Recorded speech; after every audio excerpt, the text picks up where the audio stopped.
BBC Sounds. Music, radio, podcasts.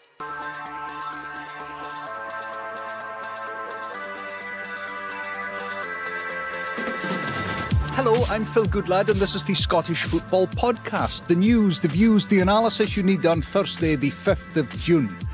Have we ever mentioned Rangers' search for a new manager? Oh man, it's been incredible. I mean, I think I've probably flip-flopped with this about 10 times in terms of who's going to be the next Rangers manager. It's been quite the story, hasn't it? But it looks like the search is over to replace Barry Ferguson in the Ibrox hot seat. And Rangers are close to finalising a deal with Russell Martin to become the club's next manager. The 39-year-old former Scotland defender will succeed interim manager Barry Ferguson. Russell Martin expected to be unveiled imminently. We take a closer look at Rangers' new boss. And as Scotland gear up for the visit of Iceland and the trip to Liechtenstein. As Scott McTominay is indeed going to get the chance to give Scotland the lead from the penalty spot. Up he steps and scores! And Scotland have the lead! And Steve Clarke's side end the season with a bang or a whimper. The Scottish Football Podcast from BBC Sport Scotland. Well, I've got my tea brewed and ready to get into another day of talking about Rangers, but I guess this is slightly different because we actually have a name, we have a manager. Although it's a name and a manager that we seem to have been speaking about for weeks, but confirmation finally expected today from the south side of Glasgow that Russell Martin is to be Rangers' new boss. Michael Grant, the Times Scottish football correspondent, is with us. Michael, where have you been the last few weeks that the story has been ready to be done? Yeah, honestly, we almost had a headline on the paper the other day saying Rangers close to appointing a new manager, and I said we can't have that because that's been the headline for about the last 50 days in a row, you know. Yeah. Listen, it's a story that Steven Gerrard and Davide Ancelotti were prominent for a while. A couple of other names came into the frame. Russell Martin's name was in there from the beginning. And at times it looked like he might go elsewhere. He might go to Leicester, or Rangers might look elsewhere. But we're now clear that it is going to be him. It may well be before the day is out, before the morning's out, that we get confirmation that he's coming on a 3-year contract. Let's just hope that it doesn't come out before the end of this podcast. Otherwise, we're going to have another script revision meeting. Yeah. The big surprise is people think this podcast is scripted, quite frankly. There's resolution to it, Phil, and I'm sure we're going to come on to this, but it's divided the fans, to put it mildly. Yeah. To put it mildly. In fact, I'm tempted to say it's divided them between all fans and John Walker, who is championing Russell Martin. Well, talk about script in a podcast. You've teed this up perfectly, Michael. John Walker, coach and analyst, the tactics guru, with a soft spot, I think it's fair to be said, for Ibrox in his heart. John, morning to you. Morning, Phil. Phil. It is a relief. It's a relief. Well, it's a relief, but am I right, and cue the outrage from Rangers fans towards me, but am I right in almost having sympathy for Russell Martin right from the start? Because it's not as if the Rangers fans, on social media at least, and woe betide you take social media fans seriously, but they don't seem to be universally cock-a-hoop at Martin's appointment. Booing is always louder than clapping. And I think that is something that I take with a pinch of salt, because I've had hundreds of DMs on Twitter from people saying the same thing. I feel like me and you are the only people that wanted Russell Martin appointed. Now, if that's hundreds of people sending that and loads of people commenting, it's not just a minority of people that are happy. I just think the Southampton experience rubs people the wrong way. I don't even think it is just the playing experience. I think it is how bad Southampton were in the Premier League under Russell Martin. But I always caveat that with the Premier League in England is just not a comparable metric for how successful you can be in Scotland. Brendan Rodgers had good seasons in England, he had bad seasons in England. Ange Postecoglou, league-wise, has had a terrible time at Tottenham.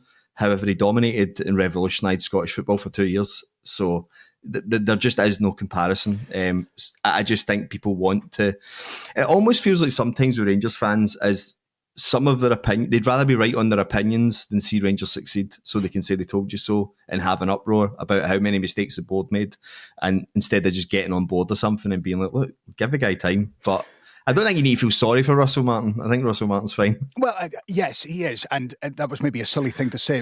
My point was that normally when a new manager is coming in, there seems to be a bubble of excitement. I wonder, and Cammy Bell on the podcast yesterday, former Rangers keeper, touched on this. I wonder if the issue is that he's not called Russell Martino. You know, David Ancelotti was somebody. There was almost a sort of a European whiff of intrigue of something that could be introduced to Scottish football. Whereas Russell Martin is somebody that played on loan at Rangers, and we know him from his time at Southampton. Yeah, I would say that there definitely is an element of that, like 100%, because I couldn't understand the Davide Ancelotti obsession as to why everyone seemed so convinced that was the right way. I was on board just for getting a new manager in. I was excited for getting something fresh. I was more interested in the new restructuring of the group in a head coach role and see how that would work. I think, and I try and put this point across to people, see in any industry, whatever industry, you guys will be the same. If you see a peer that's above you in a position that you would like to hold or in a company that you'd like to have worked with when you were younger, and you see somebody that does their job really well, really professional, you kind of drawn to that person. And I attended an SFA coaching event where Russell Martin was talking. And from that minute on, I was like, right, I'm going to watch his MK Dons team. And then I watched the Swansea team. I watched the Southampton team. Was lucky enough to go to a couple more SFA events, see him coach up in person, talk to players that have worked with him. And I was like, this is like somebody who top players are calling elite. Like, you wouldn't understand the level of detail you're going to get. And that was why I was just continuously, from the minute Clement was gone, I was like, there's only one candidate for me the whole way through this. There was nobody else I was interested in. It was Russell Martin. And it's hard with 280 characters on a social media app where everyone wants to be raging to try and get nuance across as to why you like him. It's not just... You can create a thread, John. You can, but the problem is you're relying on people to go through those threads and not just read your first post. But for me, this is an elite coach. It's not just a British manager we're taking for the championship. It's somebody whose ideas are kind of born and bred from European style football, German and Spanish football. We talked a lot about maybe going abroad in this window, but it's going to come to light very quickly that the reason Russell Martin has not got a new job between Southampton and now was because from the minute Clement was gone, he was looking for this job. John, I want to drill into some of his tactics and what Rangers fans can expect from a Russell Martin side at Ibrox. Michael, just on his time at Southampton, from a journalistic point of view, what can we take from the fact that he was sacked last December from the Premier League, with Southampton being bottom of the pile? Because many fans would look at that and go, they'd be quite underwhelmed. But there were specific reasons why Russell Martin left in December. Yeah, there were, and fundamentally his squad and his team wasn't good enough. You know, I think there's enough in Russell Martin's track record. I pretty much agree with John. I think there's enough in his track record to suggest that when he's kind of armed with enough quality, then he is a coach that will win games and achieve what a team wants to achieve. When Southampton were clearly out of their depth, I think any manager is going to fail in those circumstances. Now, Rangers have to arm him to be able to deal with Celtic. Now, that's going to be extremely difficult for the club, because when you look through the squad, there's so much work to do in this squad. There's so many questions about players that are already there. The defence almost has to be rebuilt. You know, we don't know if the midfield is going to stick together or whether a couple of assets might be sold. There's question marks about up front. All of this has to be addressed and pretty quickly.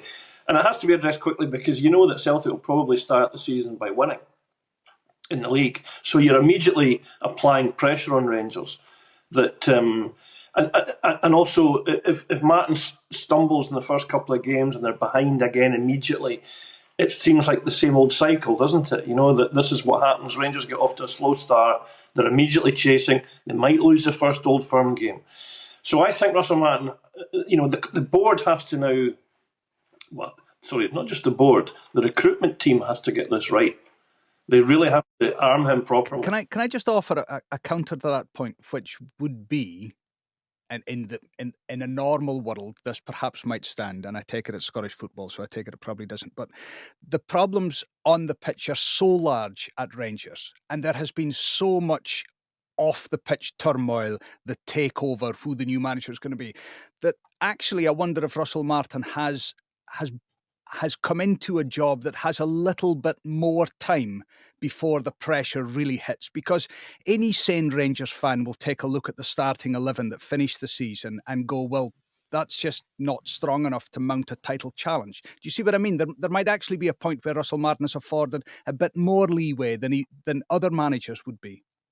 I'm seeing John smiling at that, because you know yourself that you're trying to frame this out within common sense, which isn't necessarily the appropriate thing. Listen, I mean, I think John's absolutely right about the amount of noise that critics and those who are against Martin, they're always going to be noisier than those who back him, because in some ways it's an easier default position, isn't it, to just say, oh, I don't fancy this guy, he was rubbish at Southampton.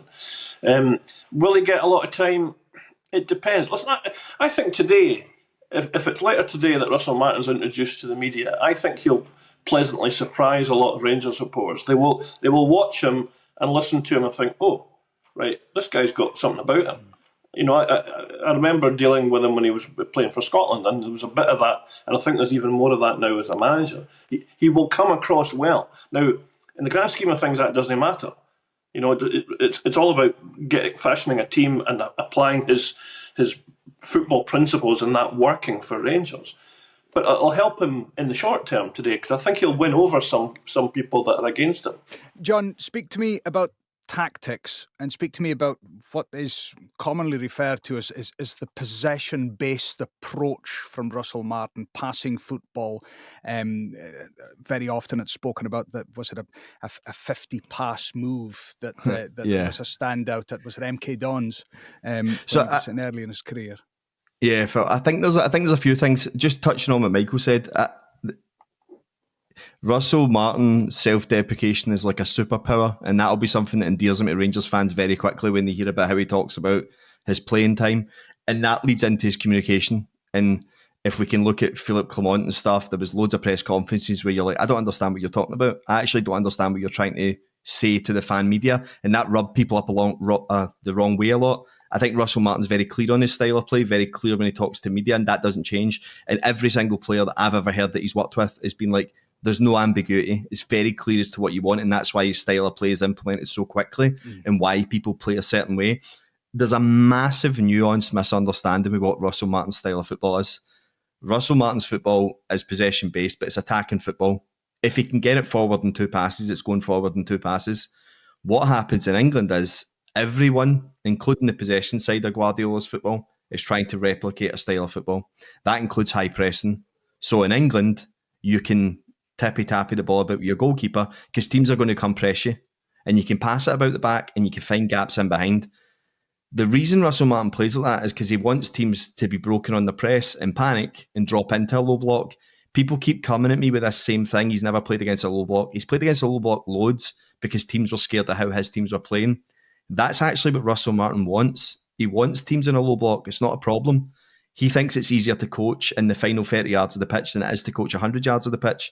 So if you can get a team that want to sit 11 men behind the ball 30 yards for their own goal, you're going to be closer to their goal, and all you need to do is figure out ways to create those goals. So there's a myth that is passing about the back to do that. If teams want to drop into a low block and fear Rangers, that suits Russell Martin. That's what Russell Martin wants. That's where Russell Martin will get a lot of his goals, and that's where Rangers will see a lot of goals being scored. The flip side of that is there'll be a high line, there'll be high risk, there'll be 1v1 defenders left at the back, and that's where a lot of the goals come from in Russell Martin teams, and that's where you see these horrendous goals against stats. But again, he's never been in charge of a team who are, with all due respect, more often than not, in a 2-horse league competing against each other, and it's who gets the most points off the other teams that tend to win the league. John, there's a big caveat to all of that, which is he needs the right players. Now,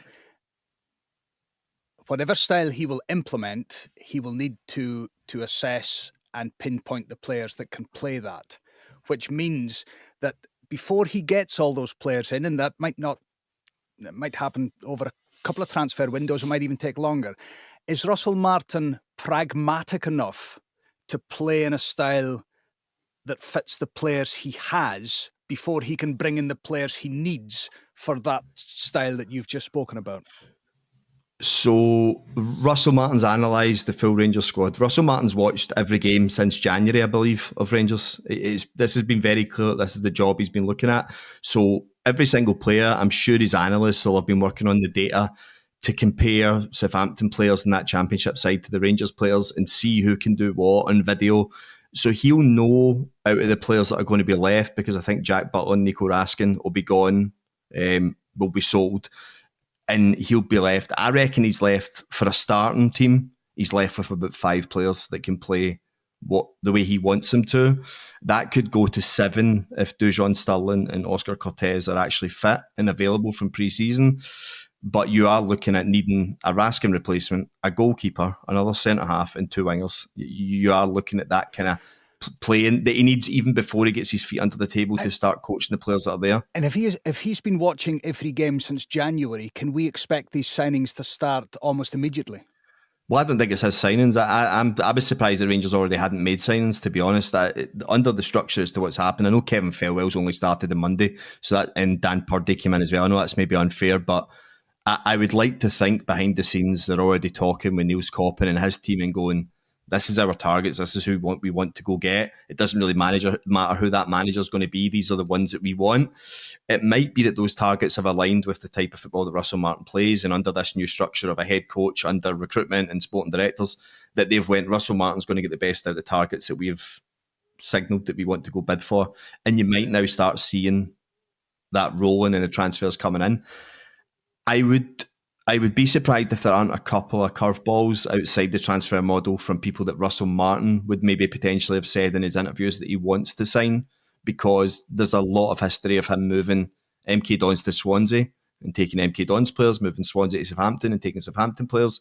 I would be surprised if the 7 Southampton players who are on reduced terms or out of contract maybe wouldn't be in the discussion for joining Rangers. That would be Bazuna, the goalkeeper, Kyle Walker-Peters is like a backup fullback. And then I think it's a lazy comparison, but I think it's probably with the Nico Raskin rumours. The Joe Aribo stuff won't go away. The Joe Aribo transfer will be something that gets traction in the media just because of how simple it is. It'll be interesting to see, but I don't expect Russell Martin to have like loads of say in the transfers. I would hope that that's a structural thing that we've moved away from managers. Well, we'll see with the news that is being reported that Russell Martin likely to be unveiled today. It may be tomorrow, but certainly he will be the new Rangers manager. Let's turn our attention to Scotland. Michael, they face Iceland tomorrow night. It almost seems an afterthought, given what we're dealing with Rangers, that actually the national side are playing tomorrow night at Hampden. But then it is a friendly, and I'll be honest, at this stage of the season, I'm never sure whether these are friendlies at the end of a season or whether this is the start of the new season, or whether this is just some bizarre limbo world that we'll pitch up to Hampden tomorrow night and watch 2 teams of players who are probably dreaming of being on the beach as opposed to trying to entertain us. Yeah, I mean, we never used to play games in June, did we? You know, apart from when you're at a tournament. But now it's very much part of the FIFA and UEFA calendar. To me, it's still this season.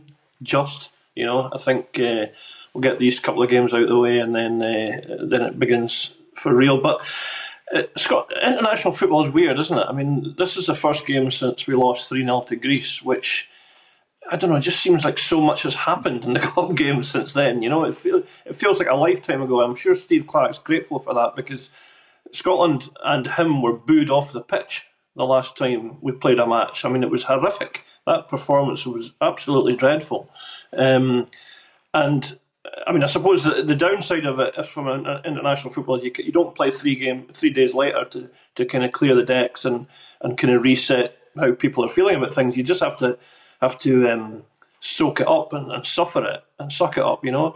But the benefit is, I guess, people do forget. You know, they forget about the kind of how poor that was, and there's maybe a bit of a bit of refreshment about this squad. He's got a few uncapped players in it, some younger players.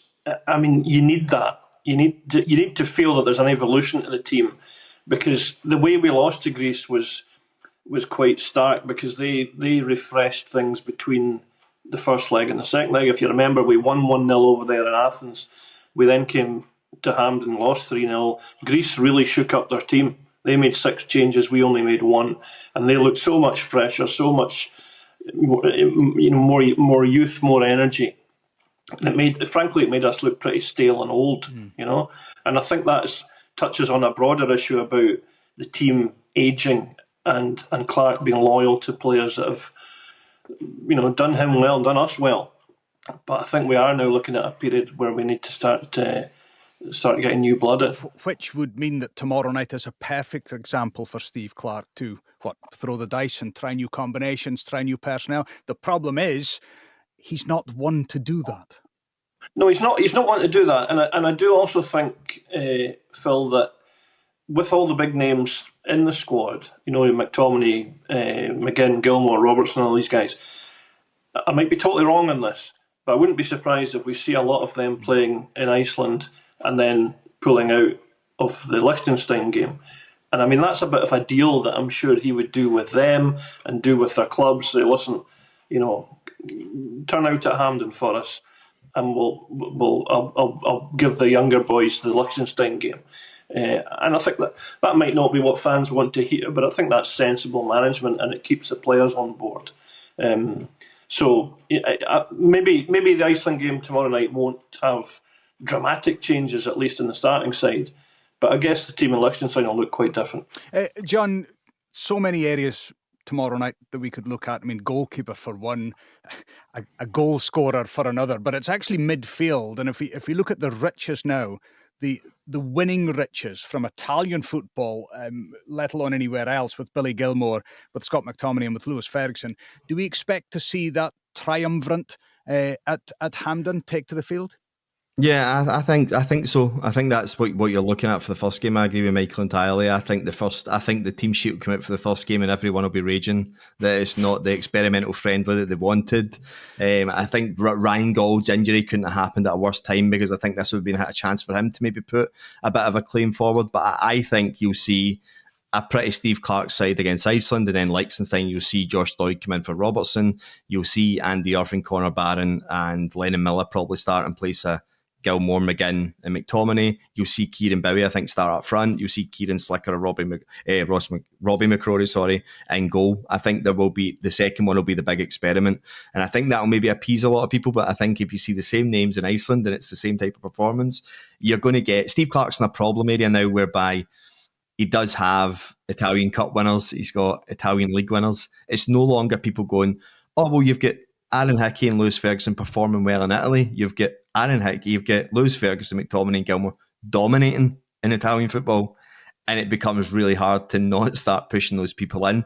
And I think the stale comment that Michael made is 100% on. I shouted this continually about Steve Clarke. My biggest concern was that it was going the same way as Craig Brown, whereby we were making tournaments now, but we were using the same players and not building anything underneath when we had all these 18, 19, 20, 21-year-olds who weren't getting necessary game time, I felt like. So, in fairness, he's had almost no friendlies, because the Nations League is now the new competition that's taken all the friendly space up.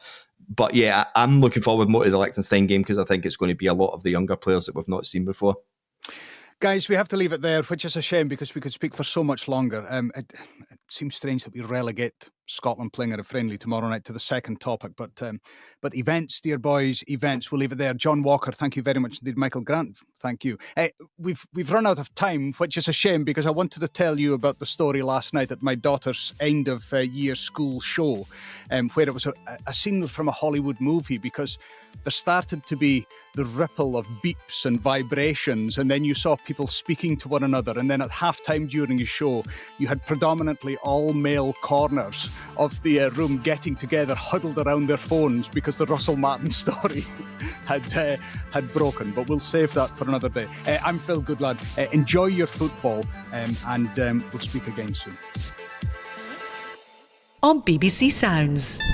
From life aboard a Russian submarine to chairman of Hearts Football Club. At this stage, he was the hero. But as his controversial decisions escalated, they said, we're going to sack George. And I'm going, you can't do this. How did Vladimir Romanov go from Hearts saviour to a wanted man? He caused a whole load of chaos and havoc. Romanov, Tsar of Hearts. Listen now on BBC Sounds.